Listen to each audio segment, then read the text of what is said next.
Okay, so we're just going to go through one of the exercises on Rant just to give you an idea.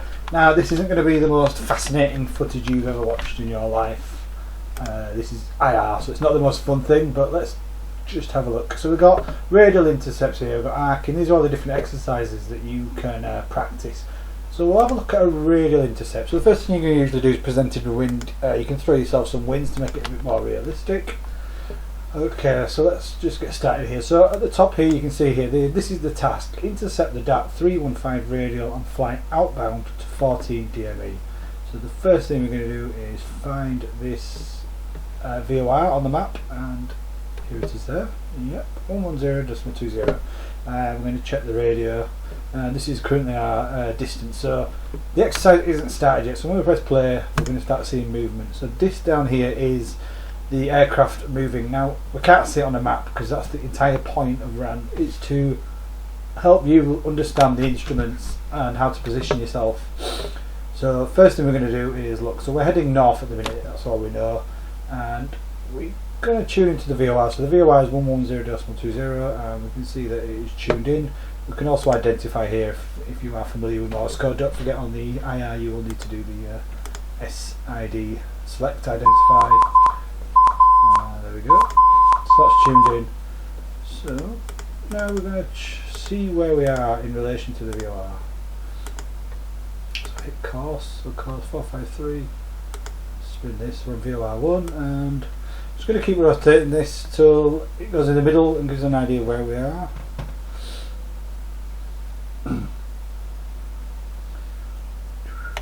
Okay, so we are on the 153 radial, which probably puts us on. We are from the VOR heading north. So where are we? So we're probably going from the VOR, we're heading north, as long as we're going away. Yeah, so we're probably about here at the minute. So let's start it. Let's try work out what we want to do here. So we want to be on the 315 radial.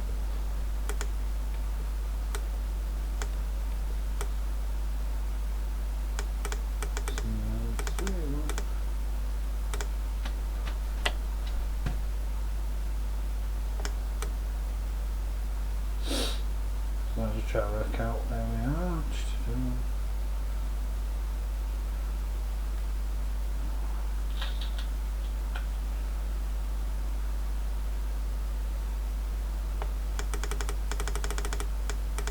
Anyway, so it's telling us to fly left, so let's turn the aircraft here.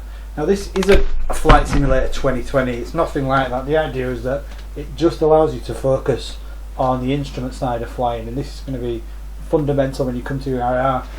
So if you nail everything here on Rant, you're not going to have to worry about it in the air. I mean, we've all probably got weaknesses. The VORs to me are probably one of my weakest things, trying to work out the from and to, and this is a perfect tool just to allow me to practice at home. Now the software's £50 now, that's 45 minutes in a GA42. So if you can save yourself an hour's lesson, which you'd probably save yourself 4 or 5 hours using this software, you've made your money back, that's not disputable. So we need to be fly outbound to 24 DME, so we should be going away from the VOR.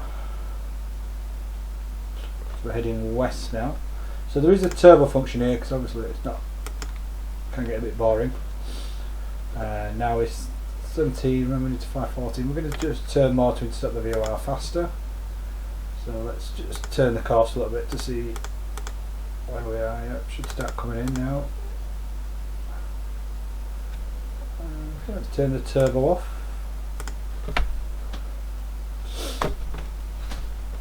Now we're about 17 miles away, so we'll probably make the turn just as it's quite in the middle.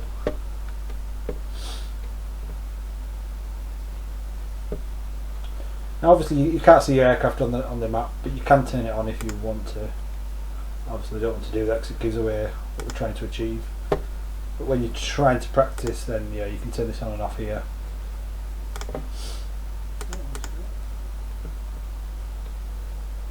Don't forget we've got the wind here as well to take into account. Now I ain't got a strong wind, 9 knots, we're doing 100 knots, so I just need to remember that as well. The wind's going to be coming from our right hand side, so we're just turning a couple of degrees. There are tools as well on here to do like the mental arithmetic of wind calculations as well, which I can quickly show you afterwards.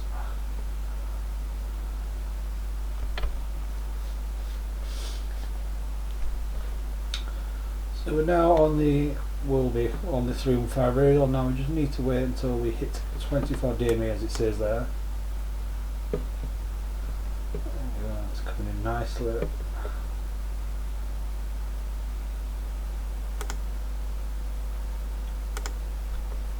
Perfect. 316, just a little bit offset to the right. Wind's coming and 4 max drift, a couple more degrees, keep it centered. Let's just hit the turbo mode now.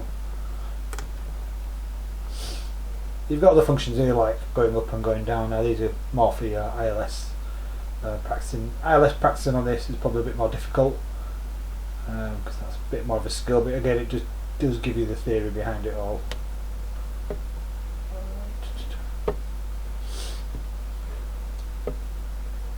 22, we can also speed the plane up if we want. There we go.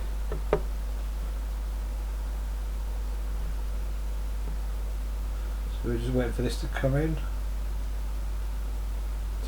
And there we go. And there we can see our track, what we did. So as you can see, this is absolutely like really helpful practice, and it will help your IR. Let's just have a quick look at some of the other exercises. Arcing, I've not really covered that much myself. Let's have a look at an NDB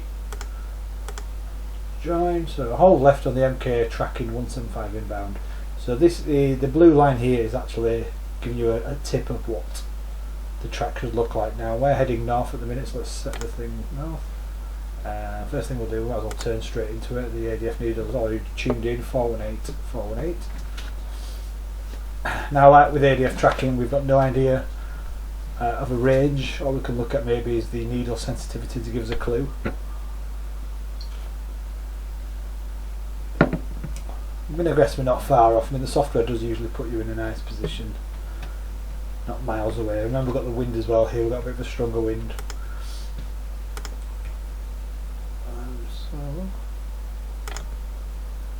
Also, it does incorporate the needle lagging back and forth. As you can see there, the needle's gone forward, and when we let go, it swings back. So it does have all these factors in as well. So let's put this in. So we're going to, while we've got a bit of time, we're going to work out our entry path. So we're heading east at the moment. There is a rule you can use on the left hand. So we're going to be the inbound track 175. Yeah, so this puts us onto a left hand turns. This will put us onto a direct entry, so heading east. Yeah, we've also got a clock here as well. I'll just show you that while we're waiting. We can reset the clock here. This is good for your time turns and things like that. Let's go to turbo mode. You can see this latitude's starting to move quicker now.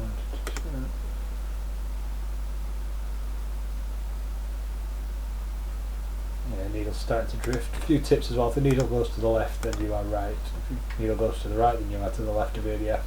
Quicker as well, it flips. Give you an indication of how close to the NDB you are. So let's just turn into it, keep tracking it. Still a little bit out. Turbo mode's on at the minute. Just get ready to turn it off.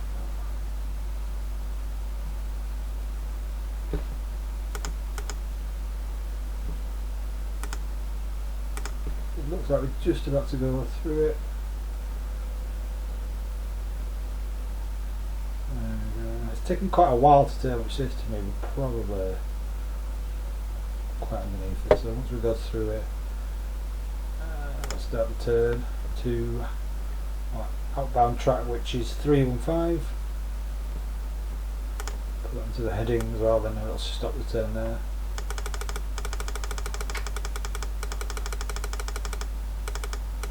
Okay, so while the turn's waiting to happen, I'm going to try to work out the drift as well.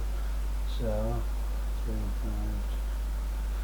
5. So we've got a wind coming from the left hand side, from my right, and probably mostly headwind. I'm going to add a few seconds to the turn. There we go with the beam, fingers level, start the timer, go for 1 minute. So it's turbo mode, you'll get bored watching.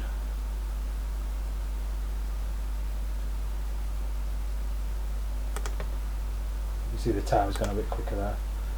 I'm just going to start. So now we want to fly 175, 1 minute's elapsed. Let's start turning.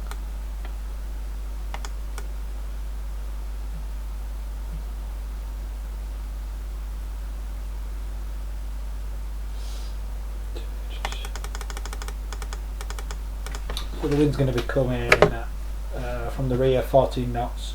So we'll take off 7 seconds, 6-7 seconds.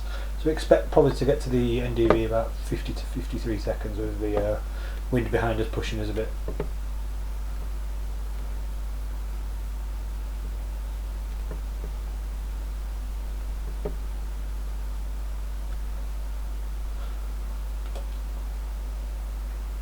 As again, we can't see the aircraft, this is the entire point of the software.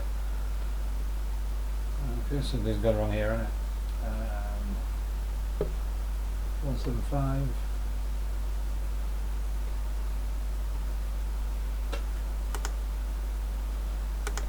Okay, probably stop this exercise, something's gone wrong. Oh god, we're miles off.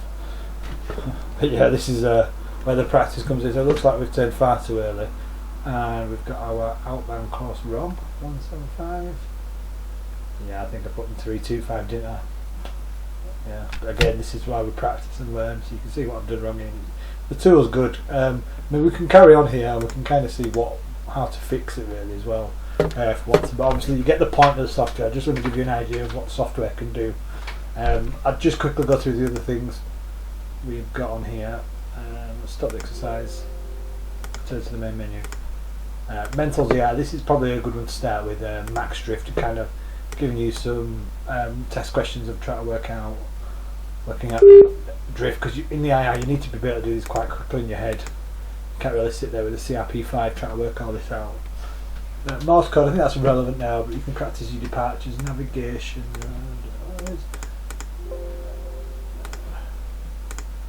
ADF tracking, fix-to-fix arcing. I've not touched upon yet, but I imagine it's not something I've ever done either, so that'll be interesting. VOR DME hold joins, I think this is on route joins. Hold left GSC radial. Yeah, so these are kind of holding patterns. What else have we got? Yeah, so the tutorials, so you've got the exercises here and then you've got the tutorials here, so they'll talk you through the actual theory behind things. Let's have a look at arcing, for example. Yeah, here we go. Introduction. Yeah, I mean this software, it's £50. It's for what you achieve and learn. If you can save yourself a couple of hours in the air, you're gonna make your money back.